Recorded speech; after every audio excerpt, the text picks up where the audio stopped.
Сәлем құрметті оқырмандар. Жекеме шұғыл сообщение келді. Балалармен қазіргі таңда үй жұмысын оқыту туралы проблема. Балаларда сабақ оқуға ешқандай қызығушылық жоқ, балада мотивация жоқ. Және де гаджеті зависимый балалар. Бастауыш сыныптың балалармен осындай проблема болып жатыр. Қазір қысқаша, қысқа нұсқа маңызды деген ақпараттарды айтуға тырысамын. Менімен бірге соңына дейін болыңыздар. Қараңыздар, жалпы біз балаларымызды біріншіден негізі өзіміз үйретіп аламыз. Тамақ ішкенде главный бізге тамақ ішсе болды деп телефонды алдына қойып, аналық жүрегіміз тыныш, баламыз накормленный, қарны тоқ, спокойно, и дальше біз өз шаруамызды жасап кете береміз. Қайтадан балаларды мультикке бере саламыз. Біздің мазаламызға болды, біз өзіміз тыныш демалайық, жұмысымызды жасайық, сабағымызды оқиық, шайымызды ішейік, өз шаруамызды бірінші орынға қоямыз. Баланы жайлап тамшылатып гаджетке өзіміз үйретіп аламыз. Сосын оны қайтадан қайтаруды қиналып жатамыз. Енді қараңыз, нейропсихология тұрғысынан айтатын болсақ, біз жаңа бір нәрсені үйренген кезде, жаңа бір нәрсені қалыптастырған кезде бізде жаңа нейронды байланыстар түзіледі. Және біз оны қаншалықты қайталаған сайын, сол нейронды байланыс мықты әрі қалыңдай түседі. Ал арасында бір жасап қойған нәрсе жіңішке нейронды байланыстар жіңішке болып қалады. Және де уақыт өте келе синаптический прунинг деп аталады.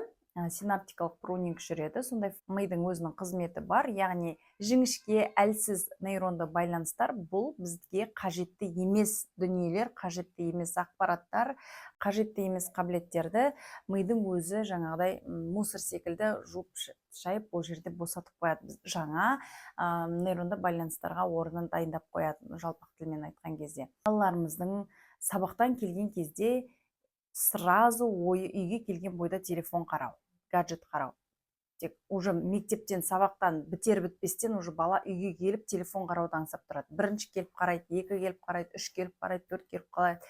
Бірінші класс, екінші класс, үшінші, қанша жылдан бері, қанша айдан бері қарап отырсаңыздар, күнделікті сол қайталана беретін болса, яғни сол нейронды байланыстар балада қалыңдап, қатайып қалады, Сондықтан оны отвыкать ету, одан кері үйрету, оны басқаша қылып қалыптастыру ол невозможно. Қиын. Оған кәдімгідей күш керек. Яғни сіз оның орнына сіз қайтадан жаңа новый привычка жасау керексіз. Оған время потребуется, усилие, энергия қажет болады. Шыдамдылық, төзімділік қажет болады.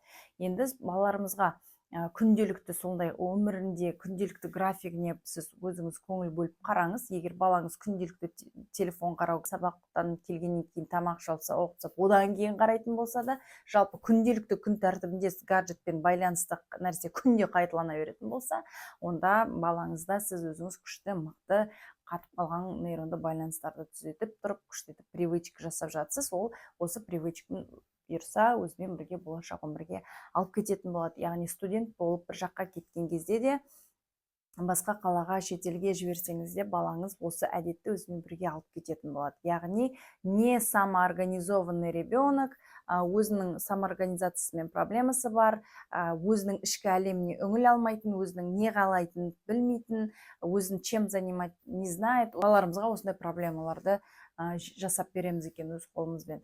Бала гаджетке қызығып тұрса, демек оның реальный өмірі оған қатты қызық емес болып тұр. Бала соның ішіне қарай үңіліп кетеді. Яғни сіз өзіңіз қазір өзіңізге үңіліп қараңыз. Қызықты не болып жатыр оның өмірінде? Телефоннан қызығырақ. Сіз оған телефоннан қызығырақ бір нәрсе ұсына алу керексіз. Оның реальный өмірі телефоннан қызығырақ болу керек. Сол кезде бала қояды. Мен айтпаймын сізге күнделікті каждый раз оны өзіңіз развлекать етіп отырыңыз деп. Менде ондай проблема жоқ. Менің балаларым қарайды, әрине олсыз болмайды, уақытылы қарайды, режиммен қарайды, және шектеулі уақытқа қарайды, және қандай контент қарап жатқан мен қадағалаймын. Түнде жатарда телефонның бәрін мен өзім бөлмеме алып кетем. Оларды телефонмен оңаша бөлмеде қалдырмаймын. Өйткені олар мен ұйықтап қалғаннан кейін қарау мүмкін. Бала ғой бәрібір де қызығады, бір нәрсені мультикті қарайды, одан кейін шыға береді астынан, солай сияқты, например, кішкентай. Үлкен қызым ол өзі отключать етіп жата береді, кішкентай қызым қызығып жатып қалуы мүмкін, уақытпен немен шаруасы жоқ. Сондықтан мен үлкен қызымнан да, кіші қызымнан да бәрінен өзім бөлмеме телефондардың бәрін арқалап, барлығын авиарежимге қойып, сөйтіп ұйықтаймын. Және, кстати, Wi-Fi-ды түнде өшіріп жатқан жақсы. және де авиарежимге қойып жатқан жақсы. Өйткені біздің телефондарымыз Wi-Fi-ды қабылдайды, оның бәрі нейропсихологтар айтып жатыр, әлем бойынша бұл біздің миымызға өте зиян. Және де осы жерде тағы да ақпарат айта кетейін, наушник балалардың миына да, балалардың емес, жалпы адамдардың барлығының миына өте зиян.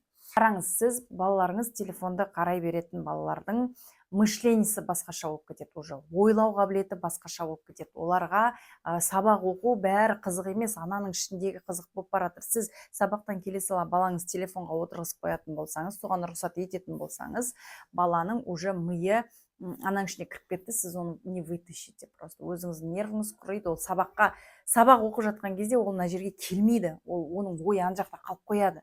Сабаққа барардың алдында телефон бермейміз, сабақ оқытудың алдында телефон бермейміз. Қандай да бір умственный нәрсенің алдында гаджет деген нәрсе қажет емес. Мен даже өзім бір нәрсе выступать ететін кезде мен осындай бір ойымды бөлетін нәрселерді, фильм, бір нәрселерді мен никогда қарамаймын.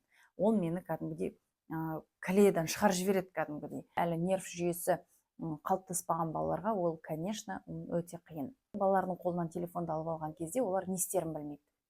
Не істерін білмейді, жылайды, уже на стену лезут, жылайды, сіздің мазаңызды алады.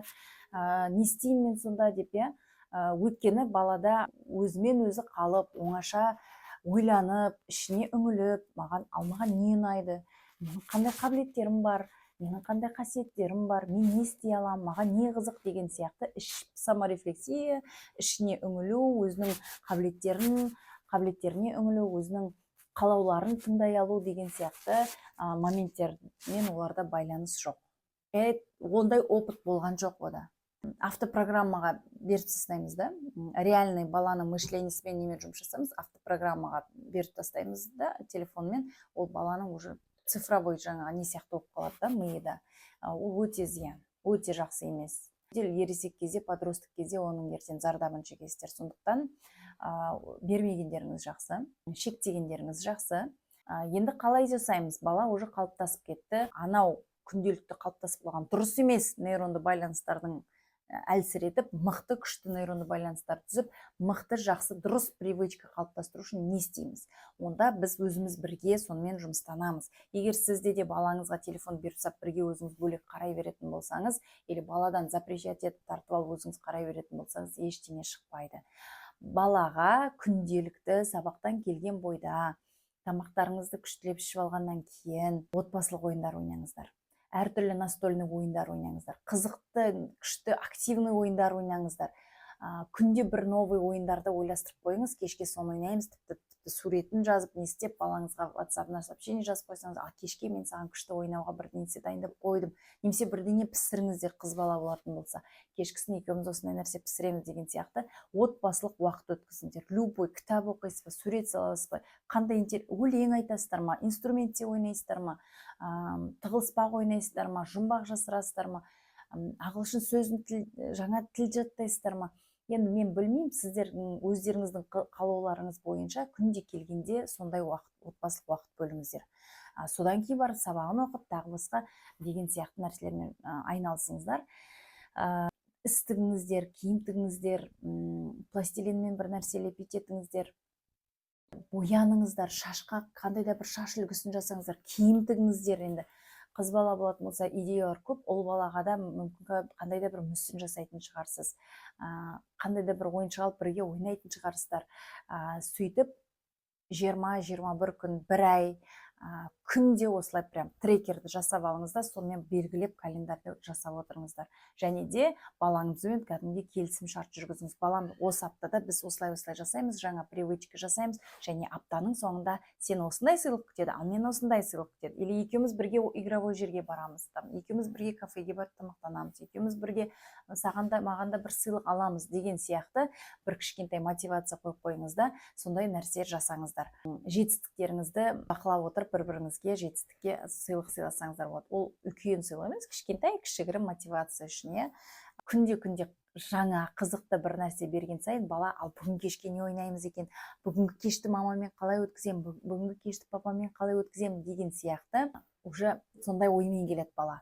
Уже сондай ойды бір 20 күннен кейін, 21 күннен кейін, бір айдан кейін осылай қалыптастырғанда балаңыз уже келген кезде автоматически өз ойнағысы келіп тұрады. Ол және де сіз оны бір күні өзіңіз ойнасаңыз, келесі күні барлық отбасы мүшесімен ойнаңыз, одан кейін сіздің қолыңыз тимей жатса, оның папасына, әжесіне, атасына, үйде кім бар, соған бөлсеңіздер болады, осындай ойын деп. Егер анасымен көбірек қызық болатын болса, онда сіздің 21 күн бойына өзіңіз шыдағаныңыз жақсы негізінде. Уже балада басқа мышление қосылады, балада творческое мышление қосылады балада. Жаңағы нейронды байланыс әлсірейді, телефон қарайтын жүгіріп келіп. Сондықтан бұл осы нейронды байланысымызды, кәдімгі жаңа привычкамызды біз қатайтамыз, біз оны питать етеміз, біз оған кәдімгідей соны өсіреміз, соны қатайтамыз, балаға мотивация береміз. Балаңызды уже сабақтан келгеннен кейін өзі бір нәрсемен айналысады, өзі не істегісі келеді. Сіз оған жаңағыдай опыттар бердіңіз ғой, каждый раз новый бірдеңелер бердіңіз. Уже балаңызда жаңа опыт болады, и ол уже өзін зерттеп, өзін тыңдай бастайды. Маған мынау ұнады, маған мынау ұнаған жоқ, мен осыны жасағым келіп тұр деген сияқты, ол өзі уақытын сөйтіп өткізетін болады.